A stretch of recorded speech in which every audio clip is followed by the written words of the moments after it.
Welcome back. It's now time for your midday sports.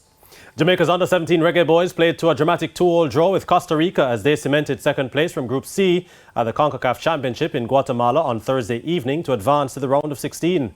Alex Xavier Gooden put Jamaica in front in the 17th minute through a stunning free kick before Adrian Reid Jr. struck in the 62nd to make it 2-0.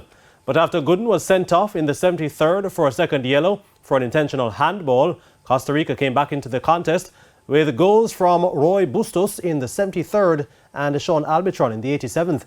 The young Jamaicans, with 4 points, ended second in the group behind the Costa Ricans and will next face host nation Guatemala in the round of 16 on Saturday. Meanwhile, Caribbean neighbours Cuba secured third place from the group after beating Guadeloupe 4-0 in the other match. The top three nations from four groups qualify for the round of 16, where they join Bermuda, Dominican Republic, Nicaragua and Puerto Rico, who had all qualified from the 2022 CONCACAF qualifiers as group winners.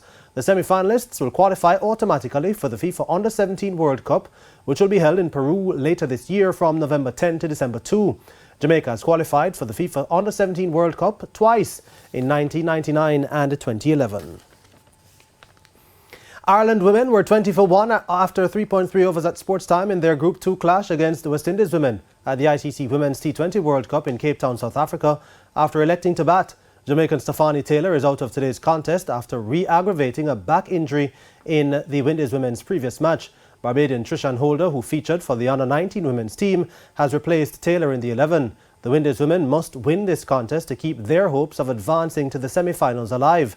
Both teams come into the contest winless, meaning the loser will automatically be eliminated. The Windies women's final group match will be against Pakistan women on Sunday.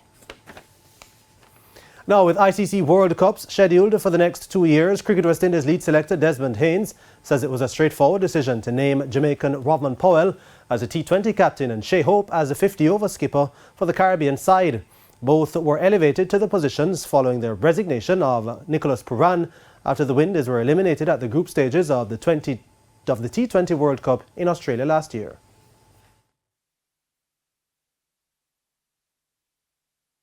He was very good for Jamaica, and he played very well. It didn't affect him at all, and we liked the way how he led the side in the T20, and also the way how he performed as well for the Taliban. So I think it is important for us to have the three captains now, because I believe all three of them deserve the opportunity to lead.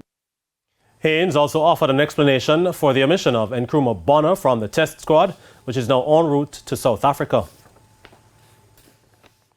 Bonner struggled a little bit in the last couple of test matches that he's played, and we believe that we would like to see Bonner come back and play some more first-class games here in the Caribbean, and then get ready for India, who's coming in June.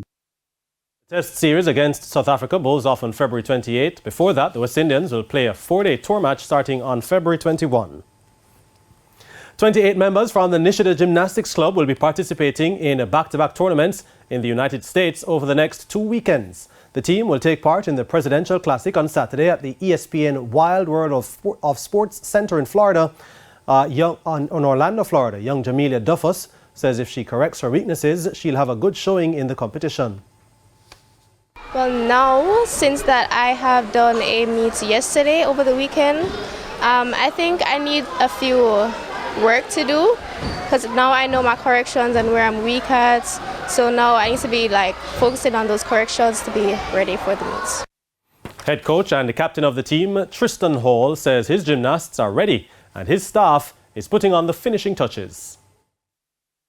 Aside from all the chaos that you're probably seeing in the background right now, we have a set of gymnasts, 28 to be exact, that will be competing this weekend in Orlando, Florida. We have level 1s, level 2s, 3s, all the way up to level 10. So today would be their final group training. So what you're seeing in the background now is them, getting those final bit of training in to, clean up some of the, areas that need some, fixing. After this weekend's competition, the team will travel to Tampa to compete in the Gasparilla Classic next weekend. And that's it for your Midday Sports Report. Shamela? Thank you, Jordan.